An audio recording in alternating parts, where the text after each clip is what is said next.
अरविंद केजरीवाल ने परिवार के ऐशो आराम के लिए बंगले को सजाने में 45 करोड़ फूंक डाले, लेकिन यही केजरीवाल किसी वक्त तत्कालीन सीएम शीला दीक्षित के आवास में लगे एसी पर सवाल उठाया करते थे।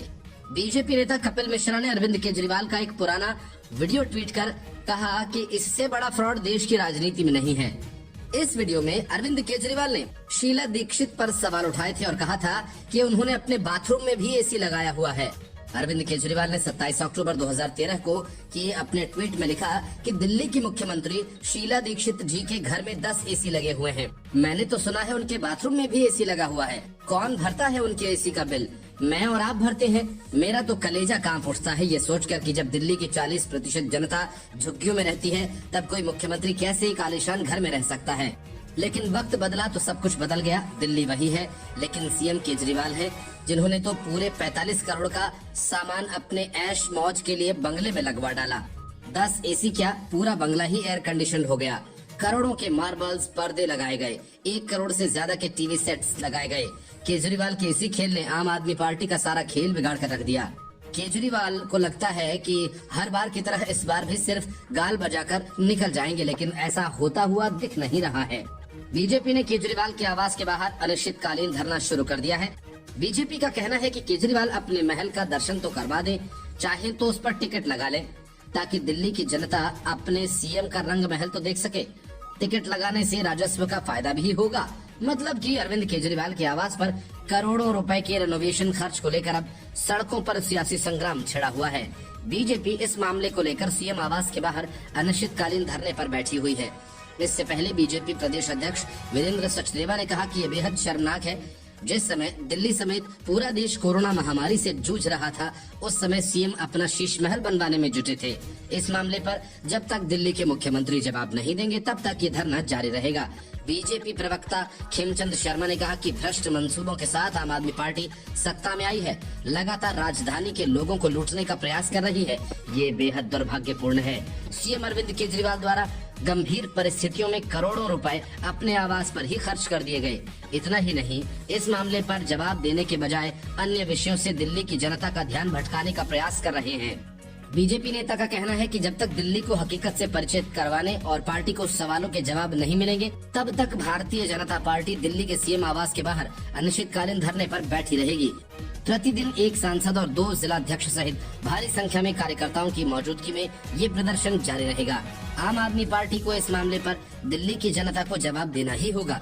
सीएम अरविंद केजरीवाल आवास पर करोड़ों रुपए के रेनोवेशन खर्च को लेकर एलजी ने जांच के आदेश दिए हैं, जिसके बाद आम आदमी पार्टी ने एलजी पर पलटवार करते हुए कहा कि उपराज्यपाल द्वारा अपने आवास पर स्वयं रेनोवेशन के लिए करोड़ों रुपए खर्च किए गए हैं, जिस पर एलजी ने जवाब देते हुए कहा कि एलजी आवास सभी के लिए खुला है और सच्चाई यहाँ पर आकर देखी जा सकती है। Report news of India. Mallikarjun खड़गे के लायक बेटे प्रियांक उनसे भी 2 कदम आगे निकल गए। मल्लिकार्जुन खड़गे ने पीएम मोदी को जहरीला सांप कहा, तो प्रियांक खड़गे ने उन्हें नालायक कह डाला। लगता है कर्नाटक विधानसभा चुनाव कांग्रेस इसी गाली गलौज के साथ जीतना चाह रही है। प्रियांक खड़गे ने कर्नाटक चुनाव से पहले कलबुर्गी में पीएम मोदी की एक रैली के बाद उन पर निशाना साधा। उन्होंने कहा कि पीएम मोदी मालखेड़ा में बंजारा समुदाय से बोलते हैं कि उन्हें चिंता करने की जरूरत नहीं, उनका बेटा दिल्ली में बैठा हुआ है।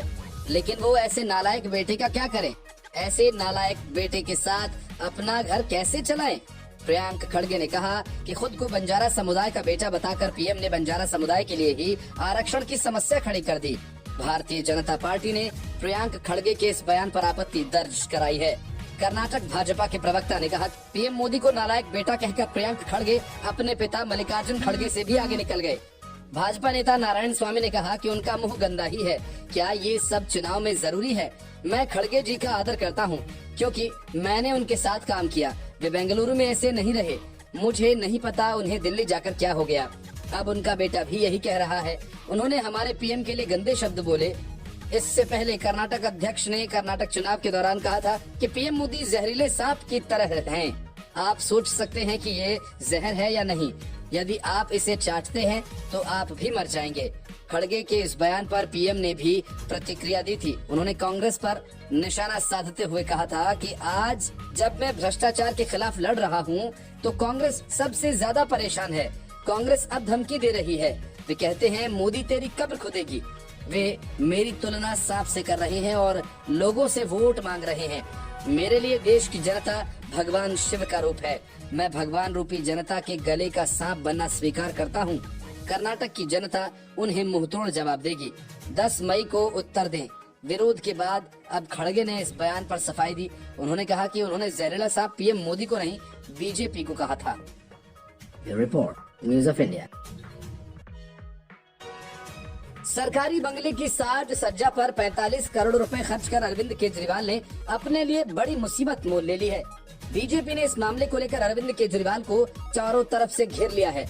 वजह ये कि खर्च का ये मामला बेहद गंभीर है और अगर इस खर्च में कहीं कोई गलती पाई जाती है तो अरविंद केजरीवाल को अपना पद भी छोड़ना पड़ सकता है।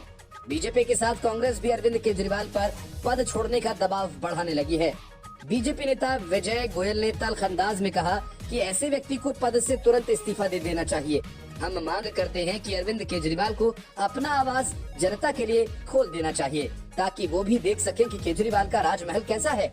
वहीं दिल्ली बीजेपी के वरिष्ठ नेता हर्षवर्धन का कहना है कि 45 करोड़ रुपए मुख्यमंत्री के आवास पर खर्च करना बहुत बड़ा मामला है। इसकी जांच होनी चाहिए और मामला भी दर्ज होना चाहिए। उपराज्यपाल ने इस मामले की जांच के आदेश दिए हैं। उन्होंने मुख्य सचिव को मामले की सारी फाइल्स सुरक्षित करने और उसकी पूरी रिपोर्ट 15 दिन के अंदर तलब की है। हर्षवर्धन ने पूछा कि दिल्ली सरकार के पीडब्ल्यूडी मंत्री आतिशी मारलेना ने कहा है कि एलजी किसी भी अधिकारी को सीधे तौर पर जांच करने का आदेश नहीं दे सकते। इस पर उनका कहना है कि एलजी दिल्ली सरकार में सबसे ऊपर आते हैं, वो आदेश दे सकते हैं। हम जांच रिपोर्ट का इंतजार कर रहे हैं और उसके बाद केजरीवाल के खिलाफ मामला भी दर्ज किया जाएगा। दिल्ली विधानसभा के नेता प्रतिपक्ष रामवीर सिंह विधोड़ी का कहना है ये जो रिनोवेशन का काम कराया गया है ये गलत तरह से कराया गया है। संविधान का उल्लंघन किया गया है। नियमों का उल्लंघन करते हुए 45 करोड़ खर्च किए गए। आस पड़ोस की 2 बड़ी कोठियां खाली कराई गई। घर के पीछे सरकारी अधिकारी की कोठी को भी तोड़ा गया। उन्होंने आगे कहा कि दिल्ली के उपराज्यपाल ने दिल्ली के चीफ सेक्रेटरी से रिपोर्ट मांगी है। अगर रिपोर्ट में ये सामने आता है कि नियमों का उल्लंघन हुआ है तो उन्हें पद से इस्तीफा देना होगा। उनके खिलाफ एफआईआर दर्ज होगी। Report, news of India.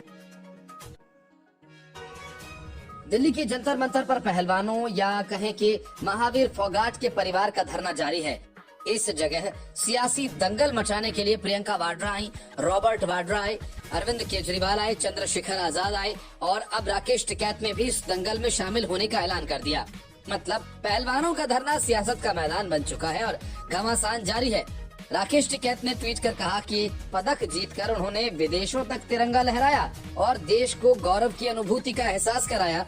वो आज मान और सम्मान बचाने की लड़ाई लड़ रहे हैं।